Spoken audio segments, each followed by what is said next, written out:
heathens, what's going on? Welcome back to another episode of Queerality. We're coming to you from scenic my apartment here in Las Vegas, Nevada. My name is Rikki Blank, and you're watching the only show that talks about what it's like to be queer in the modern age, from pop culture and politics to media and beyond.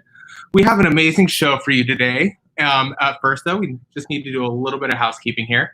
So at any time during the show or after, if you would like to connect with our guests, give some money to me, support some of our affiliated charities, etc., you can text Queerality to 850-695-4287.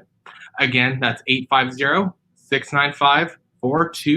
And again, you can sponsor the show, give me money, you can do whatever you'd like to. I really think you should give some money right now because it'll make you feel warm and fuzzy inside. So we're going to jump right into it. We don't have any segments. We have some amazing interviews lined up. So the first one that we're going to get to is a very special guest and friend of mine. You may know him from Sense8, from Transparent, from Mr. Robot, or Eastsiders. This is a pre-recorded interview. He wasn't able to make it to the stream. So I hope you guys will open your hearts, open your ears, and please welcome D-Lo. All righty. Hey, guys. So we're here with D-Lo. How's it going? Hi. Oh, my God. I have so much to talk to you about, it feels like. What have you been up to during quarantine? I mean, how has this whole time been for you? Oh, yeah, I know. It's like you can't even, I feel like how are you is such a loaded question, right? So during this quarantine, uprising, rebellion time, I feel like during pandemic, I felt like what I was trying to do is handle my anxiety. and then I have a crew of South Asian queer artists that I have been building with. And so we have been creating a space for other South Asian artists, queer or not, to just sort of work on things and have community. And then with the uprisings, we created a South Asian Artists for Black Lives space. So it's very queer led, but it is sort of like a catch-all for all different sort of intersectional South Asian identities. And we just hope to build and grow and create art for our communities that challenges us on our racism. Mm-hmm. I think that's so cool because having I used to live in LA for a couple of years, and it's really cool to see just how many different spaces there are for the queer community at large to really sort of bring themselves together and hold each other up and help share each other's voices and stories. And here I'm actually in Las Vegas right now, and it's such a transient area, and it feels like there's not a lot of community outside of just the couple charity organizations and the center and stuff like that. So I'm really hoping that maybe through doing the show or just through everything going on right now that it starts bringing more people together, because right now everything still feels really kind of separate. Yeah, absolutely. And that's the thing. It's I feel like queer people, we just do better in community, and mm-hmm. we know how to sort of work together in a way that I don't feel sometimes it just blows my mind that I will know cis or straight people who are I don't really know anybody and I just kind of keep to myself and just with my family and stuff. And then they go and do salsa dancing, and that's where they get their community, and it blows their mind that they could actually have a family outside of blood that they feel seen by or they feel like they could be creative with. And I'm kind of well, queer people, we kind of have a salsa dancing, soccer playing, nightclub going, it's all the communities are meshed up together. And while we do that, we're also trying to change the world. I mean, if you're a good queer. There's a big if there. Yeah, that's true. That's so true. Right. Yeah. I mean, so jumping right into it, I mean, you're known for obviously being on Sense8, Mr. Robot, Eastsiders, Transparent. I mean, you have an amazing, resume of work here. And how do you feel like the entertainment industry has grown to show, more compelling or relatable stories about queer people? And where do you kind of see that going in the future?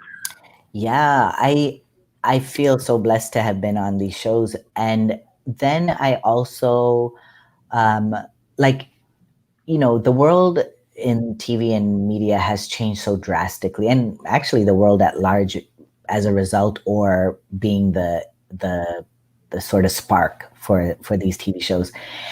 And I think that so much of the storylines were around education. And so I think that now we're moving into seeing narratives that, while they're still educational, they're kind of a little bit more nuanced, because they're sharing like regular ass lives. You know what I'm saying? And the dialogue isn't supposed to like hit you over the head with the educational component of the storyline. Where I feel stories around queer people are going to be moving, I don't know. Like, I keep wondering what the state of the industry is going to look like in general. You know what I'm saying? Yeah, exactly.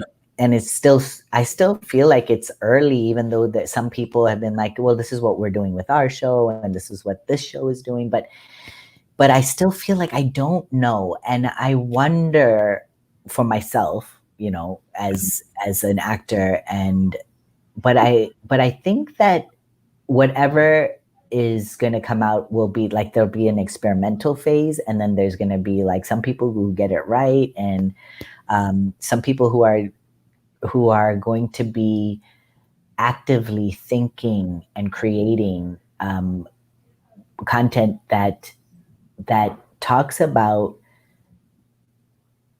what the world could possibly look like. Like, I don't think that we don't want to see queer stories where we're just, getting by. We want to see the queer stories that place us in this movement and in this time, right? So, but yeah, I don't know, but I'm curious to see. Yeah, I mean, that'd be a really interesting idea to kind of see, in this sort of, idealized, near future, where we could all be as a community, and even with, like acceptance from, the heterosexual community. Because I mean, I it's so annoying to me to see that every piece of like, queer art that I feel like I consume is always just about, unrequited love, or, like kind of like keeping it like in the closet or whatever. And I feel like there's this really sort of like weird thing where it's like, okay, well, what if they just put, a queer character into a show, but it wasn't really like mentioned. It was kind of just like normalized. But then also sort of like, you hit that weird, balancing act, like, well, okay, well, then what's the point of putting in the queer character if there's not going to be, this educational moment, or this point of, them sort of having this, ostensibly queer storyline. And so it to me, it's just, I kind of feel like I don't really know either where this is like really going to end up. Yeah, and to your points, I'm like, there's going to be an educational component with our stories because of the lens through which we view and experience life, coming from the margins, and and then the lenses get more deep and nuanced the more marginalized you are, even within a marginalized community, right? So I feel like that's kind of my wish, is to hear from folks who are like, who don't get represented. I mean, this is what we always want, but going back to this balance, it's like, what shows are people watching all the time that we can insert these characters, so that it's not like I know that no Republican is watching Pose. Do you get what I'm saying? Yeah, exactly. Or like enjoying it. Maybe they are. Maybe it's their like fantasy show. I don't know. But anyway, if Republicans are just closeted queers. Anyway, but what I'm saying is, I want to see characters that are sort of infused into the worlds that and I want to see this with all the, like, I want to see it with Black folks and Black trans folks and undocumented and immigrants and all of those intersections with queerness. I want to see their storylines being enmeshed in those worlds that are already out there, which some have done. But it's also like, we can always just be normalizing queerness, not to the point where we're feeling like, oh yeah, we're normal and now we're part of you, but just sort of like, can you accept us and celebrate us for our gifts, rather than trying to make us be one of you, Yeah, because I mean, I don't ever see a point in time where, I mean, especially like this is going to be like completely normal. Like, I'm not going to start just going out to Starbucks and just being like, oh, heidi ho, heteros, how's it going? But yeah, I mean, especially like to what you said. I mean, like my growing up story. I mean, it's hard enough to be gay. It's even harder to be gay and eccentric and be weird. And having those threads kind of like come through just from my normal life, and then for the things that I love that are explicitly gay altogether. And so yeah, I don't, I guess I really don't know either, like how that's going to happen in terms of like if we're going to have to just eventually like go like full gay separatists and start building our our own domains or whatever. But yeah, I mean, one can only hope for the best, right? Yes, totally. I know. I want that. I really do. I'm like, do I just need to tell my friends that we're going to be creating a new city? Like just completely new, completely ours, and you know, and just kind of inspire other people to do the same. Just anyway. I'm going into my what does Dilo want the world to look like in, in the next 5 years. So like I can hold up off of that for a second. I was about to say, well, after this, you and I can put together our candidacy plan, and you and I can go hit the road. It'll be great. Absolutely, I'm ready for it. Alrighty, so kind of going back to your earlier life. So you've mentioned in other interviews that you've been really sort of like multi-religious. You grew up Hindu, attended Catholic and Baptist schools, and you've said that you still maintain a large element of your spirituality. And so, like, would you say that that's still like an active part of your life right now? Yeah, I would. I love me some gods and people's relationships to gods. I think that when I was younger, it was hard for me to sort of reconcile, like, praying to Jesus while praying to the Hindu gods. They didn't give a shit about who I was going to pray to, but like I think what I learned was that Jesus and his dad did not like me praying to Hindu gods. So it was like a lot to reconcile earlier, but like I think that understanding how the Catholics and the Baptists didn't see eye to eye, but they were from the same root, like sort of made me go, oh, nobody has this really figured out. It's just about people's relationships to this higher power, and how we make sense of our life through that relationship, right? Mm-hmm. And so when it came to being to understanding myself as a queer person in it through a spiritual lens, I guess, I understood that I didn't see any difference between me and anybody else. I was like, well, why can't we pray to gods? Do you get what I'm saying? But yeah. For so many queer people, there was a pushback. Like so many people would be like, oh no, my religion does not accept me. I am not trying to be a part of it. And I was like, no, but like, we're the holiest motherfuckers. Like we're supposed to be doing this shit. We're supposed to be like demanding a seat at the table and teaching other people like our holiness and what we see through our spiritual, godly, holy glasses. You know what I'm saying? Mm-hmm. Much like the ones you're wearing right now. And oh yeah, the most holy, right? Yeah, exactly, holy.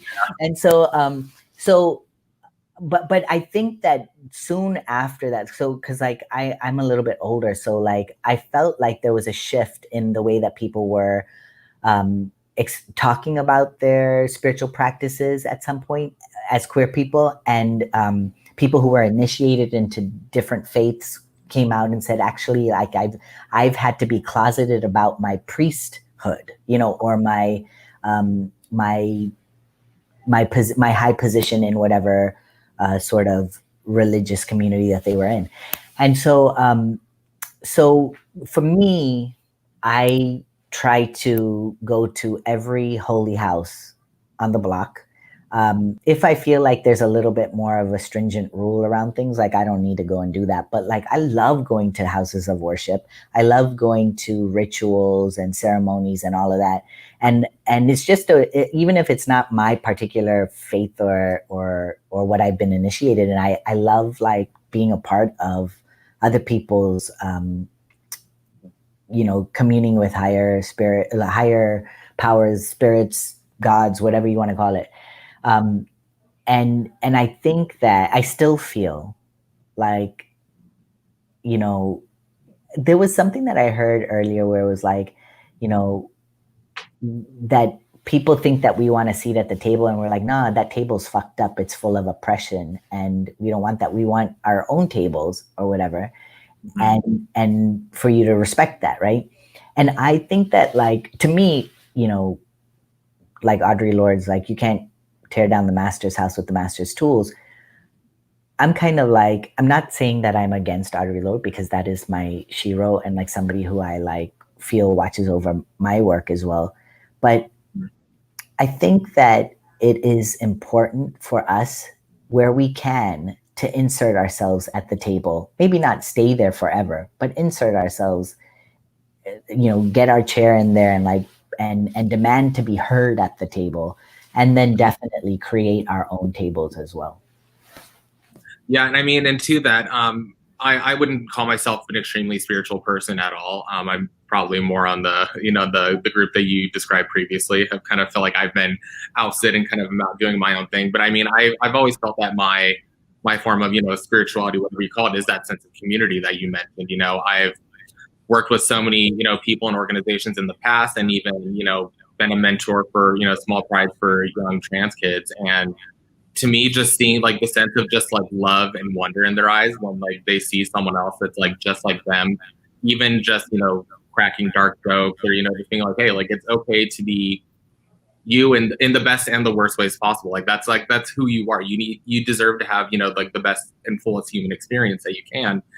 And so for me, that's always been my way, I think, of feeling like I'm connected to something larger, even if it's not a higher power. That for me, like that's a higher power, though. That's Mm-hmm. a higher power, like being with community and like doing that work. I feel like whenever I say higher power, like I know that we're like looking outside of ourselves, but it's always coming from within ourselves. And it's like, you know, our holy way. Like when you get to see, like, I feel like one of the absolute truths of this world is like the positive feeling you get from connecting people and like sharing and growing together, right?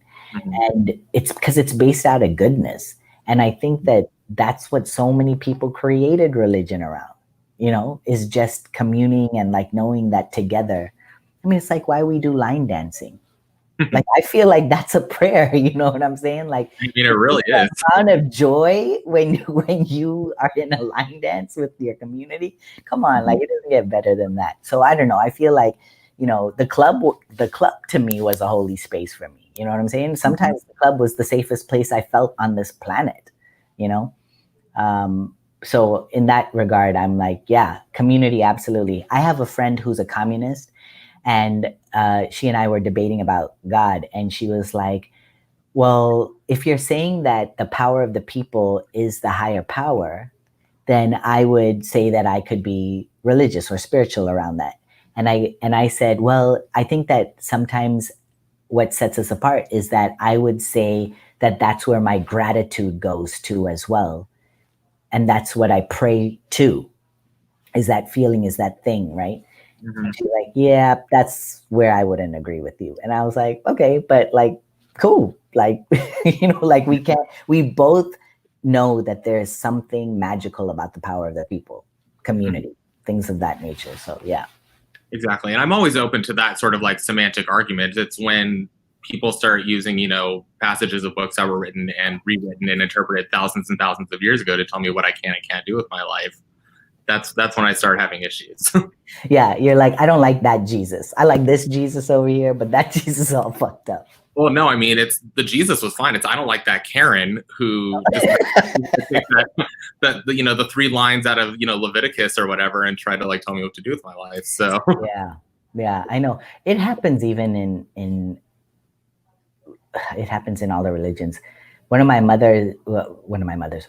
the passages my mother told me about was like, oh, there was this one God who had to turn into a woman because that was his punishment. And I was like, that's because patriarchal bullshit made somebody write that shit. You know what I'm saying? I'm like, yeah, exactly.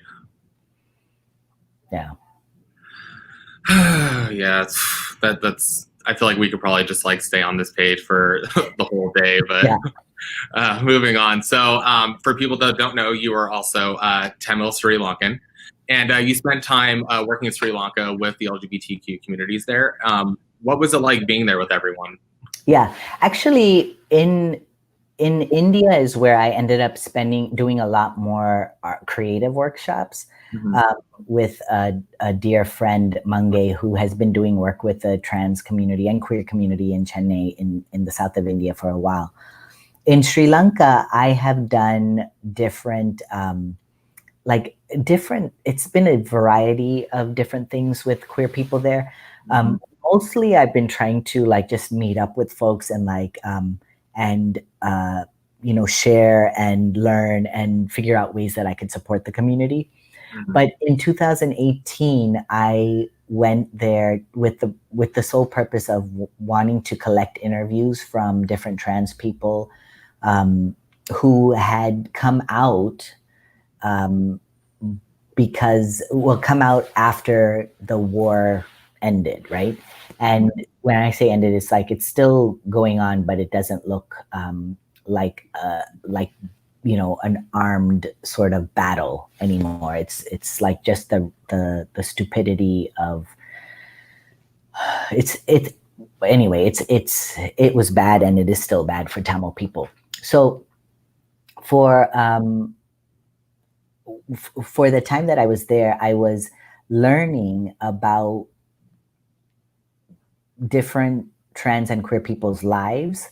And I was also learning about the role of art in in queer communities there. And I was also learning about what were the movements and what was the messages that the queer and trans people wanted to share and work on and allow for the whole island to know, and also what was the work that they wanted to do in order to change things for queer people on the island.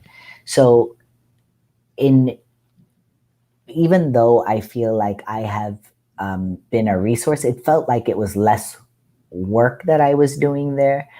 Yes, I was doing creative workshops and this and another, but like it wasn't like I got to actually work with, just by the nature of the amount of time that I had there throughout the years.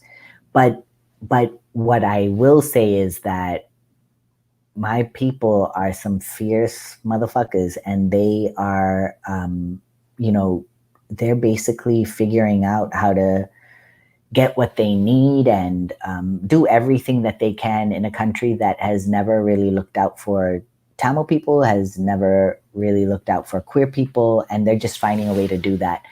There are Sinhalese people and mixed sort of groups of Tamil Sinhalese queer organizations.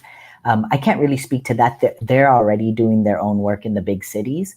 But who I'm mostly talking about are Tamil people in the north and the northeast who are queer.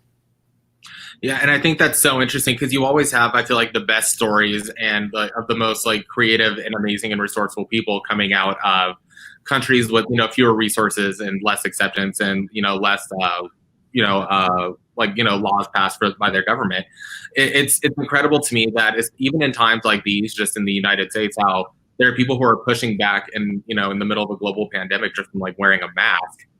And you have, in parts of the world where, you could still be murdered for being gay, people, these like beautiful little tiny like blossoms of like this incredible, like beautiful queerness that's being expressed. And so I wish people had a lot more of that type of perspective so that they can get some perspective into their own lives and say like, hey, you know what, we don't have it half as bad as a quarter as bad. Yeah, no, it's true. I know there's so many people. It's like sometimes I'm just like, I need to just stay off of this social media just for like a couple of days because the amount of fuck shit that's happening. I'm kind of like, what's wrong with people?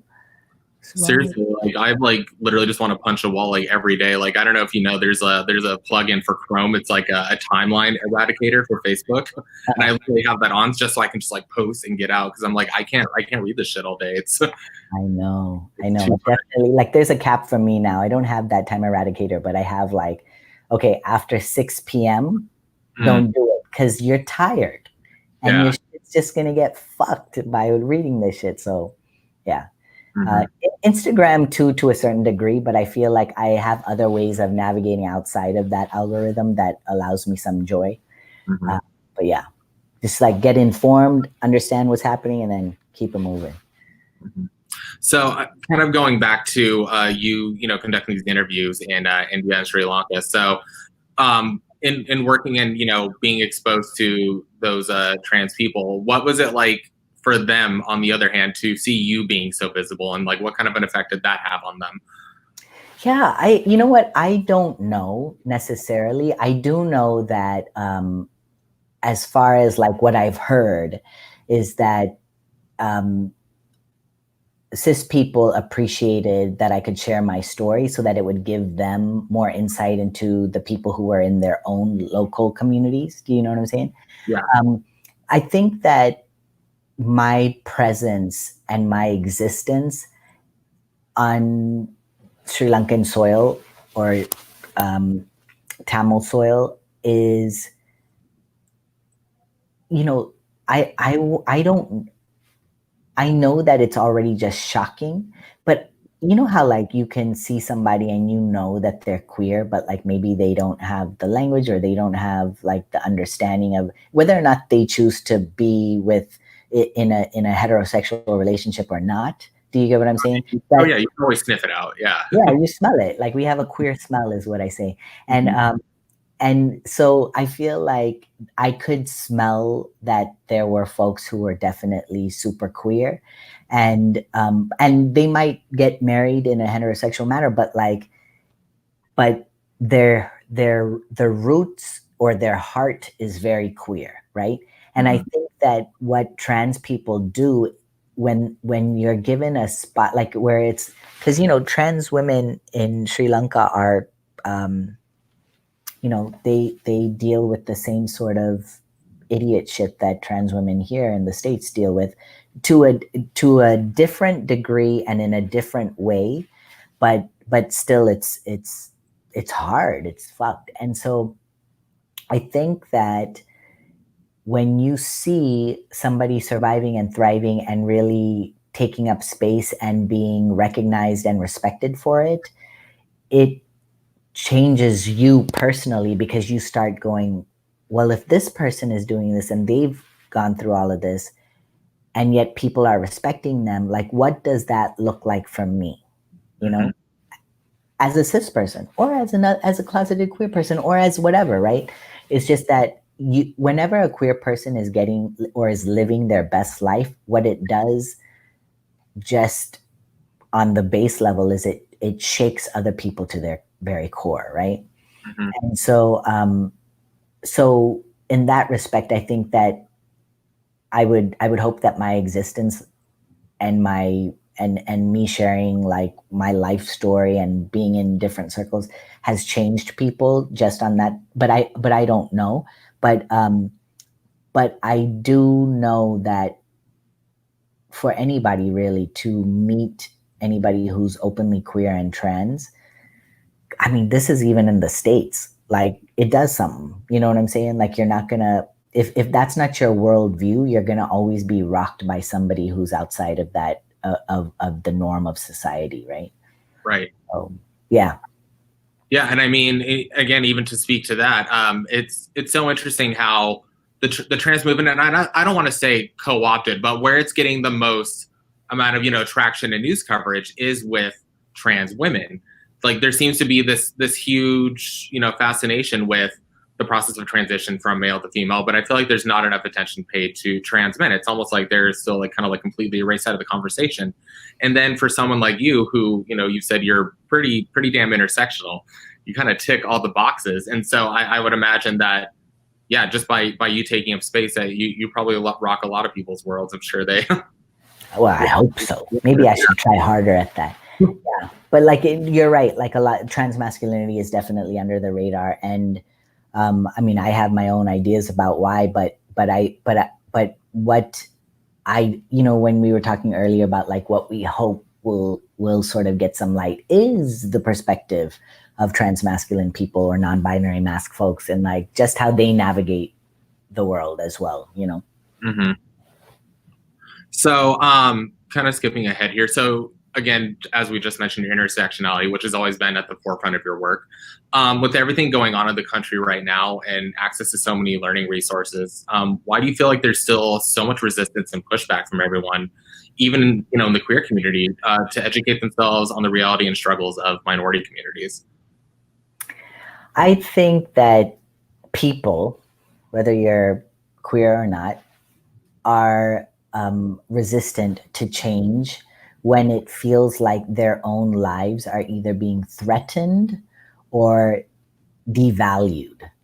And unfortunately, like, with this whole case about devaluing somebody's life, it's not the truth. Like, it's actually not. Like, me having to learn about somebody's life who's more on the margins than my community is, does not take away from the pains and struggles that I have gone through, right? Mm-hmm. Like, so, one of the short films that I was working on last year was about a trans masculine brown person, me, and an actor, Shakina Nafak, and she's a white trans woman, right? Mm-hmm. And we were talking about, like, it's a buddy comedy, and so we use the word, like, what it means to be a true ally, and then we cross out the word ally and we write accomplice, because they get into like those kinds of shenanigans, right? Yeah. But I'm never gonna know what it is like to walk in this world as a trans woman, right? Or as somebody who doesn't clock as cis, right? Mm-hmm. Now, I know my lived experience as a gender nonconforming person who was perceived as a masculine woman. You get what I'm saying? I know that reality, but I don't. But generally, my body, even though I'm of color, didn't receive the same amount of heat as somebody who was trans feminine. You know what I'm saying? Mm-hmm. And I mean, it's kind of that it's so hard to gauge what gets more heat or not. It's just given the situation. But what I'm saying is that we know the statistics. Trans women are more likely to be murdered than trans masculine people. And so, in this film where we were, because it was a short, it was a short based off of a feature that we're working on. But this question about, like, understanding, like, why is there so much resistance? And we have it in the queer community because we're like, nobody's been looking out for me. How can I look out for you? Like, that's always, and so that what this film is trying to tackle is, like, no matter what, we have to, like, it's almost going to be another person's protection over me is what's going to help me survive, rather than my own self-protecting me alone. You know what I'm saying? Yeah. And so I have to provide that as well as a community person, as another queer person. And if you kind of use that as the example of what is happening out there in the world, it's sort of like white people don't want to know about Black people because they're like, first of all, they're in denial that there's racism in the first place because they haven't. Then there's like the fact that they're like, well, I've based off of that denial, they start creating a storyline that says, like, Black people deserve what they are, the heat and the violence on their bodies. And then it, like, expands to a whole bunch of other things. And it's sort of like, ultimately you're having the white people say, don't try to erase my history, my pain, my this thing, my whatever, right? Mm-hmm. That's the initial thing. So that automatically protecting this doesn't allow you to open up to actually listening and learning.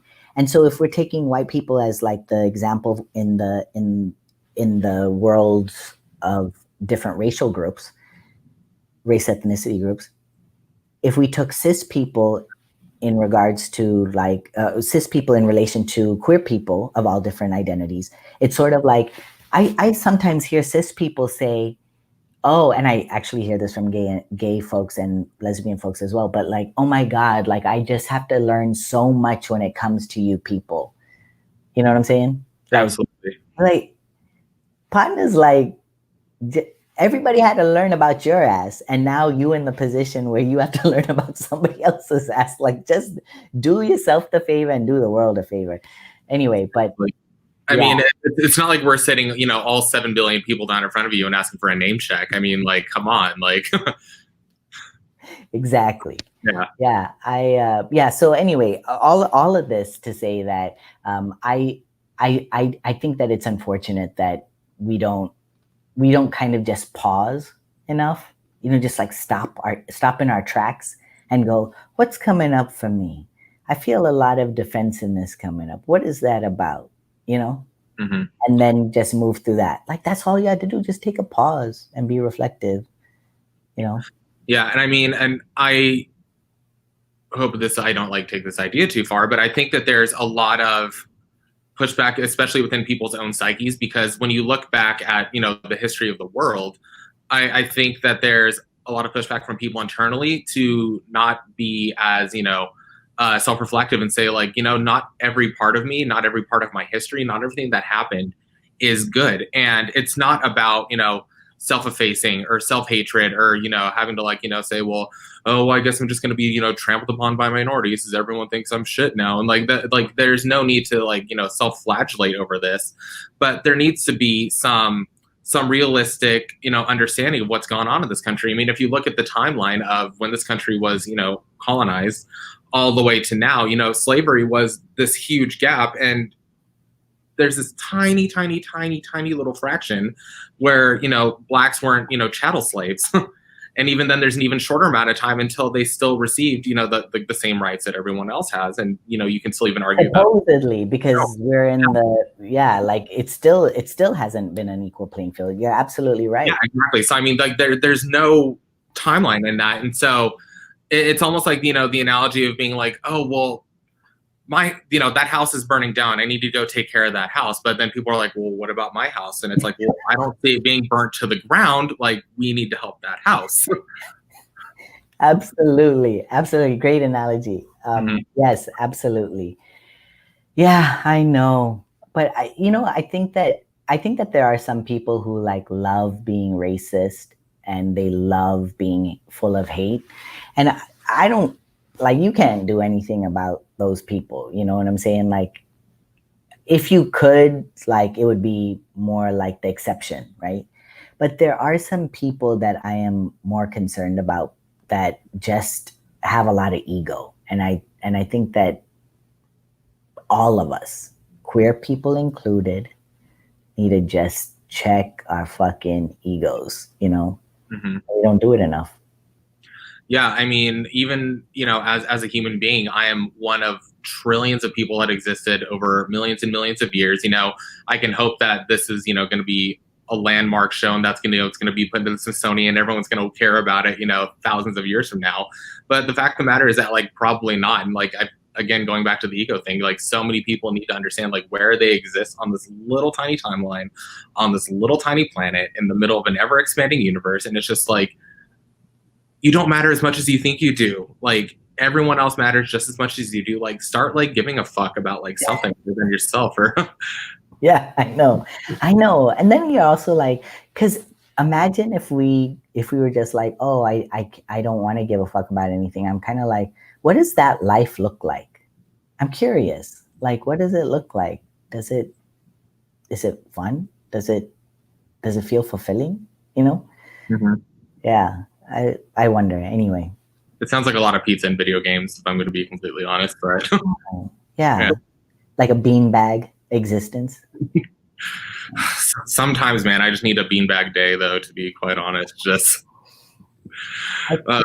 in my group right now, in the collective, I was just like, look, naps are essential. Like, if one of us needs to fall off for a couple of weeks, just take care. Like, the rest of the collective will take, you know, like I'm probably because I'm getting older too, but I'm just kind of like, if people need a rest, that's part of what this long game is.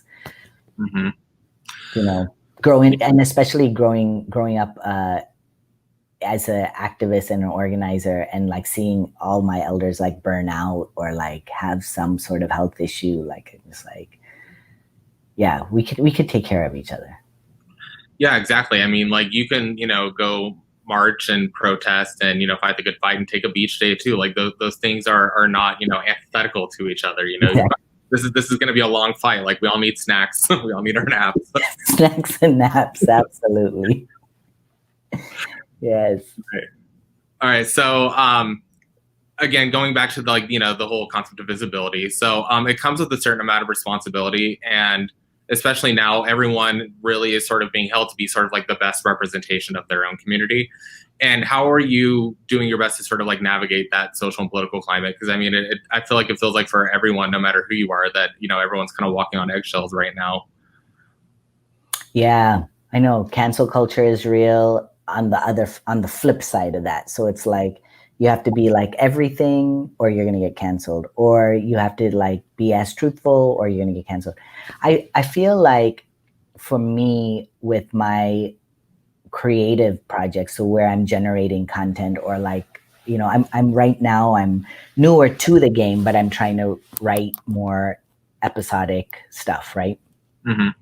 I mean, I love your YouTube content. It's hilarious. Thank you. And so in doing that, I'm kind of like, well, what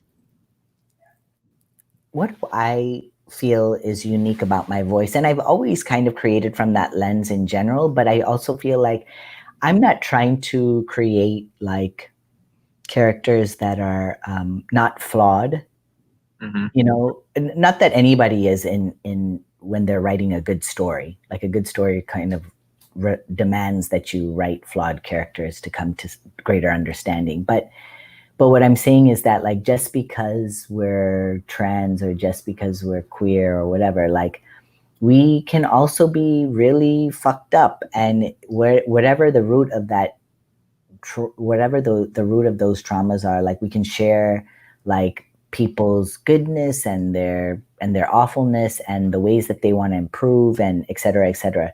So I am currently working on a piece called Memoirs of a Fuckboy, and it is basically talking about like my life as a youngster, like really trying to make sense of a world that essentially said that I didn't belong, and Mm-hmm. and how I needed to navigate these very deep pockets, like navigate what home looked like to me, what art looked like to me, what loneliness I was battling, and like all the ways that I as a youngster would compartmentalize and also try to distract myself from what it was that I was really feeling. So you put that all in a pot together, you're gonna get a kid who was making really bad decisions, and that's my history. That's my queer story. You know what I'm saying? And I want people to see themselves in my story, because all of us, unless we were like literally mentored every single day of our life, do you get what I'm saying? Yeah.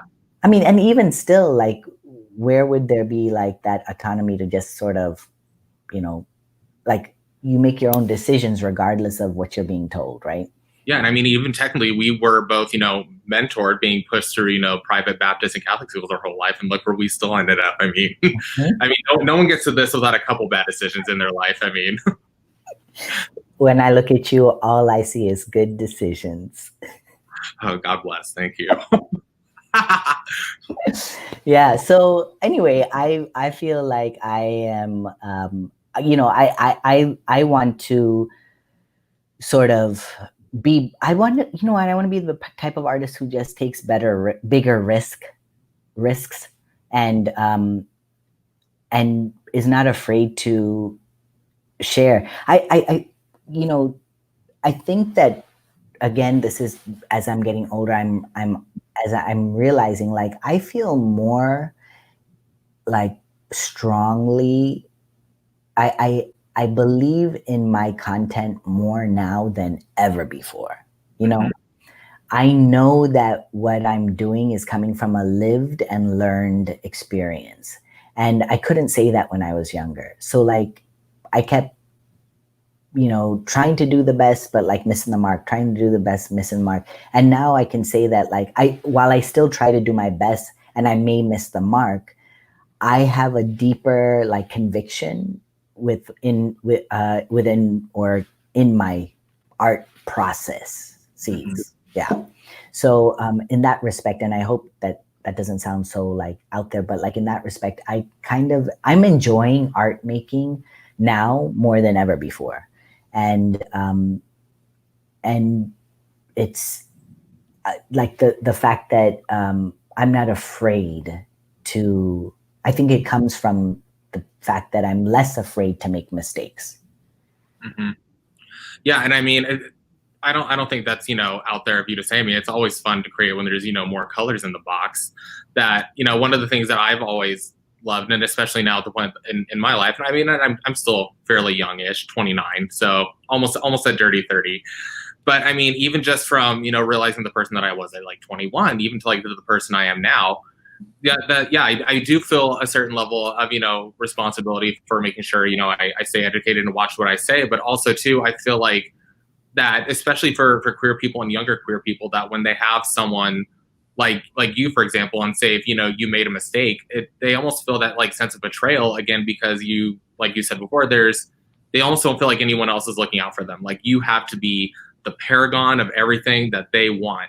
And so when you use verbiage that's outdated, or have an idea that maybe doesn't get like a whole lot of traction, or whatever it is, because you're basing yourself off of that learned experience and being able to make a mistake, what they see is just like this what's what I'm looking for, like the sort of like monolith of thought being just crumbled in front of them, and they're like, okay, well then who's going to be my god now? Who's going to be my representative? Who's going to be the one that's going to help me to be taken seriously in life? Yeah, no, I know. And it's too much pressure for anyone queer, and it's too much pressure for anybody, really. Mm-hmm. And I think that may like if the cure to cancel, like, well, see, this is the thing. Some people need to get canceled, but like the fact that we're like sort of overdoing it all the time, I feel like the cure to that toxicity around cancel culture, like whenever you just can't agree or you don't like it or whatever, is just to understand that like we're all works in progress. Because I think that and before even the words cancel culture were even formed, people were already looking for models to look up to, like role models, right? Mm-hmm. And what I feel like, and this has happened to people, I know it's happened to me, but like the fact that we can't fuck up, you know what I'm saying? Mm-hmm. There's so much unnecessary pressure that, and it goes to like what I was saying later, like I'm so glad that I know that I have the conviction in my own art, like to know that it's like I'm okay making mistakes, mm-hmm. and I think that the cure to sort of the cure to people being like there is no room for mistakes is to just constantly be like, look, like you're gonna end up driving yourself insane. Like this is only going to make you feel more alone in this world, because whatever you're putting out there where you're like, oh, I'm gonna cancel this program, I'm gonna cancel, you don't realize that every time you cancel something in somebody else, it's really the parts of you that are in there that are reflected by that you're canceling, that you don't like. Mm-hmm. And you don't even have space to exercise those demons, Exactly. So how are you gonna graduate to the next phase of your life when you haven't been bringing your whole self to the table every time? Because you're like, oh, I can't be these parts of myself because I don't even like these parts of myself in other people, so I'm not going to even pay attention to that. I hope that made sense. Sometimes I tend to. I think that was probably the most succinctly anyone could have said it. So thank you. Exactly. Just if I could be there right now, just all the pats. So kind of wrapping it up here. What projects are you working on right now? What do you need to plug? What's going on in the life of Dilo right now? Yeah. Outside of the, I think that it is the larger question is how do I, when I get the chance to be centered, then decenter myself in order to center lives that are not being centered. So whether that is in my own creative work or whether that's in my organizing work, which is also very creative at the same time. But how do I center Black folks' lives, Black trans voices? All of that is like sort of at the forefront of my creative processes right now. And then it is like, okay, yes, I have these projects that I'm already been working on, but it's sort of like I'm now in that process as an artist, like, okay, well, what is going to help me in my livelihood? And what also is going to help me, like, meaning like livelihood, meaning like financially, so that I sustain myself. And then what are the moments where I can like fully like go, okay, how am I, for lack of a better way of describing this, how am I changing the world? How am I changing people's perceptions? Do you get what I'm saying? And I'm not saying that the stuff that I do for financial security is not filled with that. Like by and large, my whole career in all aspects has been doing stuff that is social justice aligned. But, I think that it's mostly because I'm just only recently getting more open to staffing on shows that I may not or may not fully believe in. Do you get what I'm saying? Yeah. So that aside, I am just really trying to be like, how am I creating things that will constantly change the way that people are being perceived? People at the margins are being perceived. So that is stuff. This is either in Memoirs of a Fuckboy or the South Asian Artists for Black Lives, or I have a whole bunch of other stuff that I'm doing, which is like, it's just a bunch of writing, performing, and comedy is what it is. But no set titles as of yet. Beautiful. And again, I'm still disappointed. I've been reeling this whole time because you stole the title from my memoir. So I did. Why, thank you. Yes. You know what? You can borrow it too. We can all borrow it. I'm sure somebody's named something Memoirs of a Fuckboy. So if you do that, then I might just go girl and run after it and just do like boy fucked instead, and that'll be my thing, so we can both navigate this. So, yeah.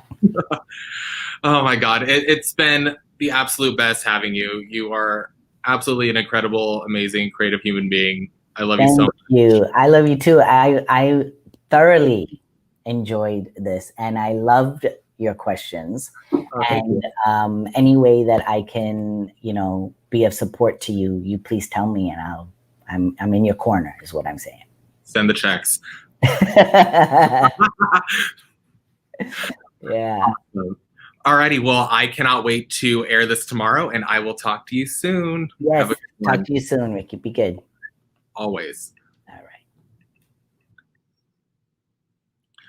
Alrighty, folks, I'm back. So if we learned anything from that, it's we can start a whole new drinking game here. If you take a sip every time I say like or you'll probably be on your floor right now, but that's beside the point. So again, we're just going to go back to mentioning that if at any point during the show or after, you can text Queerality, and that number is going to be 850-695-4287. Again, that's 850-695-4287. And there you can connect with our guests, send some money, sponsor the show, do whatever it is that you'd like to do.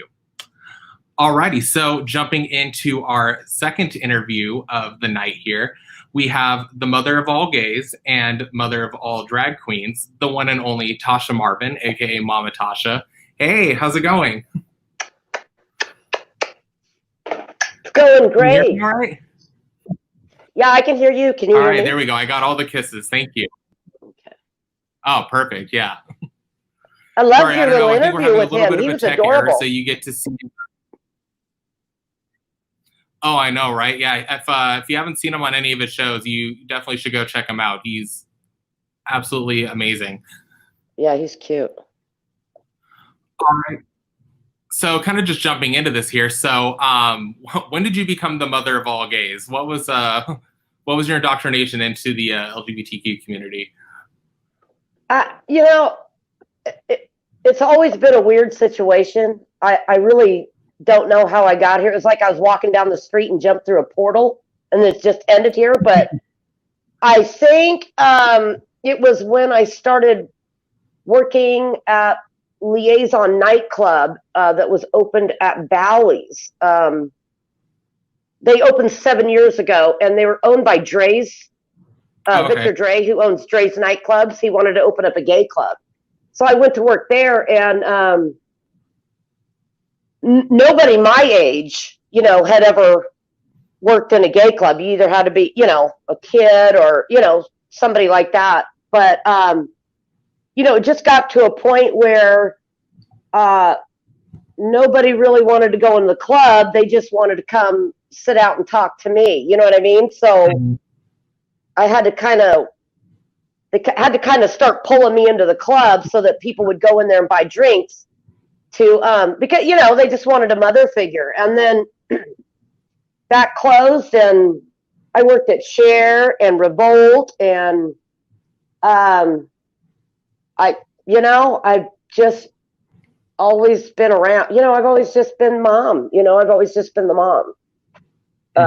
Like I said, for the last 7 years. So it just gets weird because I get more and more popular, and it's like I don't even have half the Facebook friends that y'all have, or what I mean. I don't. It's weird. Anyway, that's my story. Yeah, well, I know we met back in February for the first time, and I still haven't sent you the formal adoption papers yet, so we're going to have to get well, no, there's no formal adoption. You became mine when you met me. That's it. I just suck you in, man. That's it. All right, so kind of getting into what you do now currently. So you are the stage manager for Drag Brunch at Senior Frogs, correct? Yes. Yeah, I've been there for over 3 years, running that. For Voss Events, and we're looking forward to getting back to work. We just can't go back until phase 3 per the Gaming Control Board. We were getting ready to go back this past weekend for 4th of July, and Gaming Control Board came in and said, no, you can't do it.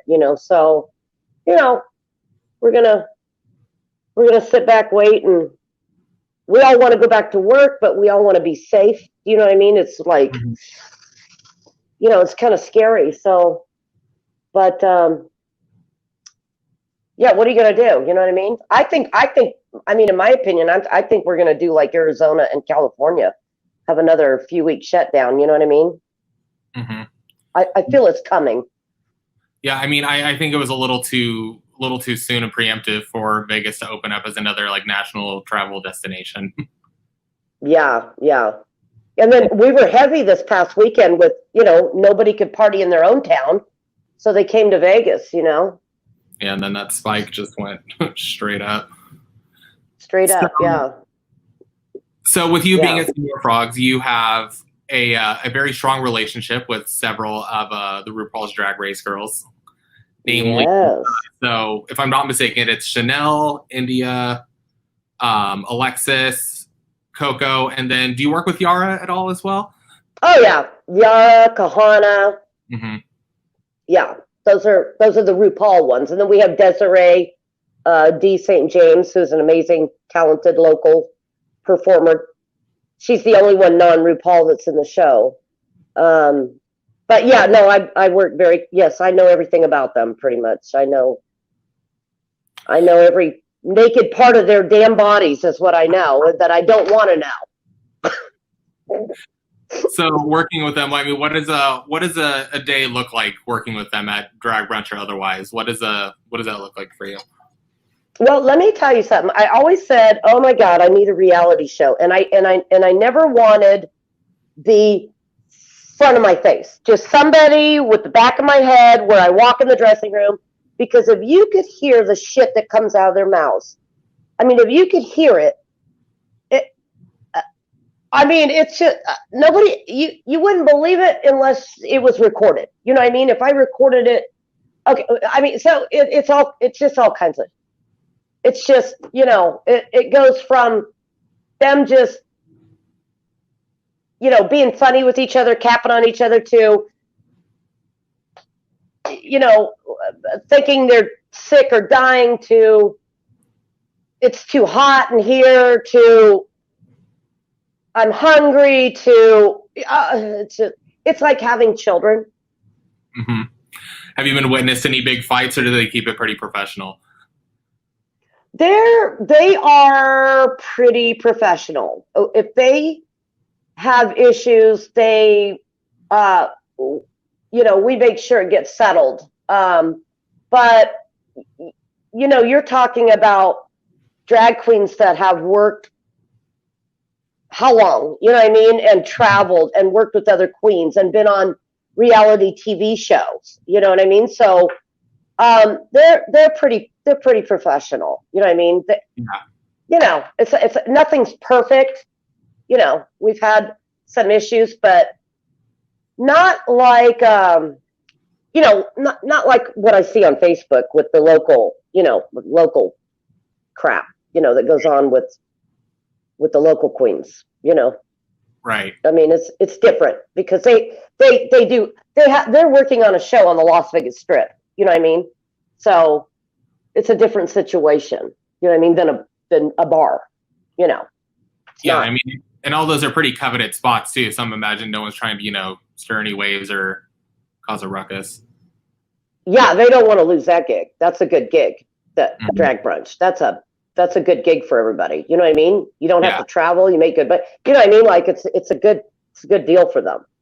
So absolutely. But, I mean, they just go through their moods. You know what I mean? But usually if somebody's not in a good mood, they're just quiet. And you know what? We're all good with that. If you want to have your moment, be quiet. You don't feel good, or, you know, you're mad at Trump or whatever it is, like, you know, go ahead, be quiet. You know what I mean? So. Yeah. All right. So this year of All Stars has been pretty Vegas heavy, and it obviously brought a bunch of drama with it. So going even to like just to the first episode with India, Derek, and then, you know, the mention of Nebraska, can you sort of elaborate for those of them who aren't aware, sort of like what happened with that whole situation? Well, yes. That situation has been that's been going on for a few years. You know what I mean? So, I mean, of course, it started out with a situation with India and Nebraska, and that's Derek's. You know, that's Derek's partner, right. With Nick San Pedro. You know, they have the throuple. Yes. And so, of course, you know, Derek's gonna, you know, he's gonna be defensive, you know, over that. So that's where their beef comes in. You know what I mean? Yeah. Is over Nebraska, and I try to stay out of that, but I've seen it. You know what I mean? That's true. That's been happening. You know. So. And I mean, I don't know how much you know of them, but do you know if they've tried to like make any amends or anything, or is that all just kind of just? No. I've seen them. I've seen them be good, be cordial. Yeah, no, I've seen it. Prior to them filming All Stars, I've seen, you know what I mean, like India's, you know, taking down things she said, and Nebraska took down things she said, and you know what I mean. So I've seen it happen. Mm-hmm. You know what I mean? Yeah. And you also have a manager that's involved. You know, Nebraska's manager, and you know, he keeps things pretty cool too, from what I understand. So, you know what I mean? So, you know, but what went on with India and Alexis? Yeah, because you have a pretty hot take. I don't believe. I'm going to tell you right now. I have to tell you. One of two things happen here. Mm-hmm. That those two either plan this, because you got to have good TV, right? Right. Yeah. So these two either plan something, or I think the producers or somebody may have, you know what I mean? Because somebody put them up to it. Because you got to understand, both of them came back from filming and came straight back to me. and they're friends, they're joking. There's like, they've never said a bad word about each other. Like not one word. And trust me, those are drag queens. We'd know if they didn't like each other. You know what I mean? Like, Yeah. So that when I saw that, I was like, you know what I mean? Like, well, no wonder why they thought that everything was funny when they. I mean, there's something. Nah, there's something there. You know what I mean? Like I said, one or two things happen. You know, because that just was not the situation when they walked back in the dressing room. You'd have never known that happened in a million years till you saw it. Not a million years, because you know they're not allowed to talk about it either. Right. But they had that little, you know, joking thing going on, that inside joking thing that nobody else knew, where they were laughing all the time, which we knew it was about the show. I mean, nobody thought it was about any of them. But yeah, I'm not going for that. No. Nah. Mm-mm. And to kind of go back to what you were saying about them coming back from the show. So obviously they're not supposed to tell anyone when they leave, but obviously when you're, you know, have to take a leave of absence from, you know, such a prestigious role, what does that look like for them? I mean, are you basically told like, hey, we're going to like summer camp for a couple weeks, or? You know, the only thing that every time somebody's left for a show, the only thing that anyone has ever said to me was, hey, in June, I'm going to need to take some time off for personal reasons. So I think that's a standard answer that they're supposed to give from maybe World of Wonder or something. Mm-hmm. Do you know what I mean? But yeah, no, they don't talk about it. You know, nobody talks about it. So, but they're just like, hey, you know, because I ask them for, you know, what days they need off prior to the next month so I can do the schedule. You know what I mean? I've got to do scheduling and payroll and lineups and stuff like that. So, yeah, usually they'll just give me a heads up and go, hey, you know, in June, I'm going to need a few weeks off. And okay. I mean, I don't know if they're going to Disney World, going to see their mother, you know, like, but, you know, a few weeks usually ends up turning into 4 or 6 or whatever it is, you know. Right. But they do give me a heads up. But, you know, you kind of know, but, you know. Yeah, you don't talk about it with them because they're not allowed to talk about it. Right. Yeah, I mean, you don't even try to push the issue with them. You know, you just go, okay, whatever. Yeah. So. Right.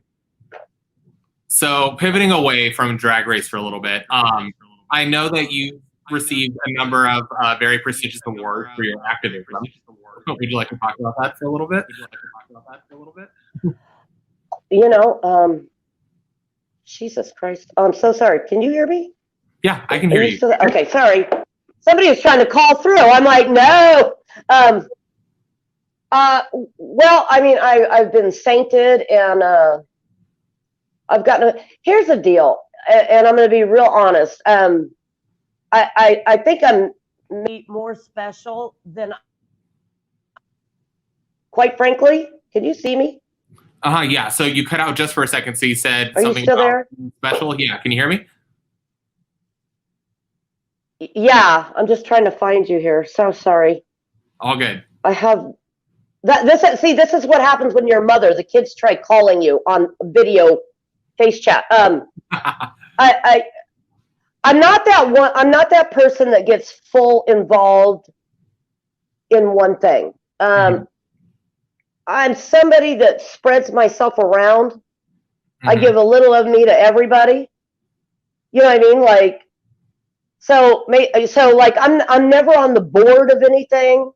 I'm never in charge of a nonprofit. I'm just that person that you go, hey, we need some help, and I go, okay, what do you need? You know what I mean? Like, I'm that backup person, or I'm the only thing I'm really good at is making people feel better. Do you know what I'm saying? So yeah. I get a lot of messages every day, you know, where people start feeling bad about, you know, what's going on in the world, or whatever it is in their personal life, or they're getting down. Even, you know, we got 60,000 gig workers not getting unemployment right now. You know, you kind of got to, hello, you know, so yeah. you got to keep people's faith up. You know what I mean? Like, So that's all I'm good at. I'm just good at like, well, let's call mom. Yeah, okay, yeah, I'll bake cookies or whatever. I just do whatever you need me to do. You know what I mean? Like that's all I can do is help or make things better or make you better. You know what I mean? I don't strive for anything better. I don't want to be in charge of anything because I also have to keep my own life. You know what I mean? Like I have to have boundaries where I can still have my peace. Exactly.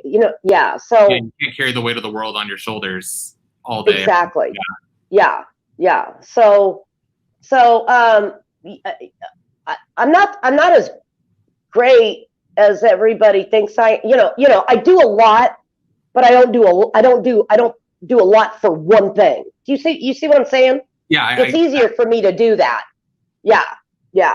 I mean, I'll give you what you need. If you need brunch tickets, you need this, you need that. Raise money. The center, the sisters, street teens, New Horizons. The trans programs, like whatever it is. I was always a volunteer at the Center for the Youth Groups too, for years, and it's just I'm an activist. Yeah. You know what I mean? Like of course, like I just think that our sexuality or our color does not define us. You know what I mean? That I don't feel that defines people.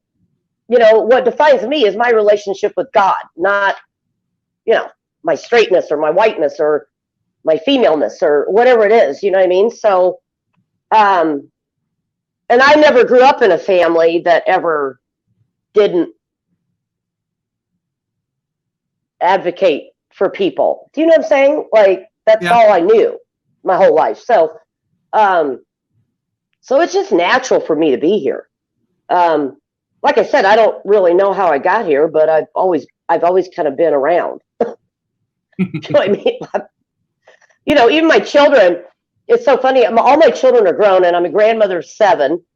And I remember when my kids got older, I explained to them that some of their aunts were transgender. And the only thing my kids ever said was, well, we always wondered why they had big hands. You know what I mean? Like why their hands were larger than that. That was it. That was the only thing my kids. I mean, it was just normal to have barbecues and everybody over, and you know what I mean. Like even before I started working at the nightclub, because I used to hang out at Drink and Drag, and it was just. I was the soccer mom that had a minivan that picked up all the drag queens that lived in the same apartment building to take them over to Star Costume and Dewberry's, and you know what I mean? Like it was a day trip where I go pick up all the drag. It was like, you know what I mean? They called me soccer mom. You know what I mean? Because I had the minivan, and they'd all come out and get in the soccer van, and I'd take them around. So it's just it's nothing special. It's just just doing what you do. Yeah. There's a lot of people who do a lot more than I do. You know what I mean? So. Except I'm straight, I guess. I don't know. So I mean, I'm not queer, I'm not gay. I don't, I'm just here, and if you need me, I'm here. That's it.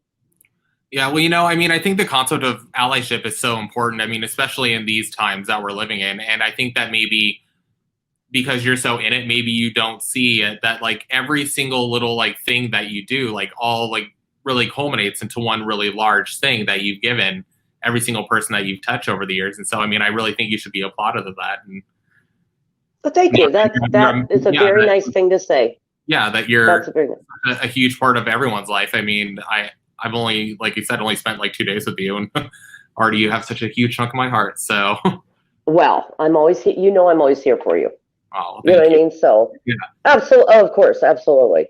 And I mean that. People don't believe it until they reach out, and then they're like, "Hey, you really meant it." I'm like, "Yeah, I freaking love you, man." You know what I mean? Like, it might, the love in my heart is genuine, and I always come from a loving place,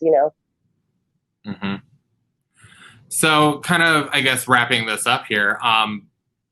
with, you know, everything that you talked about previously with the way things are going in terms of entertainment and if we'll be shut down and, you know, I'll be forced to sort of quarantine again long term. Do you see any of the major companies or like Voss Events or anything? I know Voss mentioned that they're doing just, you know, their drive and drag show, but have they mentioned or anyone else mentioned any sort of like long-term plans and like how they're going to shift the entertainment paradigm to be able to, you know, keep employing people or, you know, put on shows or whatever in this time? No, not in this time. See, the thing about us, the thing about our show is the fact that we're not in a theater. So it's a little different situation for us. Right. You know, we're in the bar restaurant. So we're coded a little differently. Now we're going to have to go at half capacity, of course. Mm-hmm. But our full capacity is 300 people per show. You see what I'm saying? So even a show with 150 people, that's still a good show. That's still, exactly. Yeah, you know, so I think we're going to have to stay quarantined for a couple weeks because, like I said, Arizona and California is doing it. And anybody who's developed anything over this weekend or whatever can, you know, we can get through whatever spread, hopefully get some numbers down. And when they're ready for phase 3, we can actually come back and do a show. A lot of, you know, there's so many shows that can't start back up, but right. We will be able to do that because you got to have some kind of entertainment on the strip. You know what I mean? So I think when we come back, because let me tell you, our ticket sales, we had ticket sales for next weekend that we were almost at capacity, like for next weekend. So we had to refund all those. I mean, people were buying. I mean, we're sold out already for half capacity for 4 shows for 2 days. So people are going to want entertainment. We just have to do it safely. We just have to be careful, not open too soon. You know what I mean? Like, we got to worry about our customers. We got to worry about these people and our employees. We got to worry about, you know, the drag queens and stuff, you know? Mm-hmm. So that's all I got to say about that. Right on.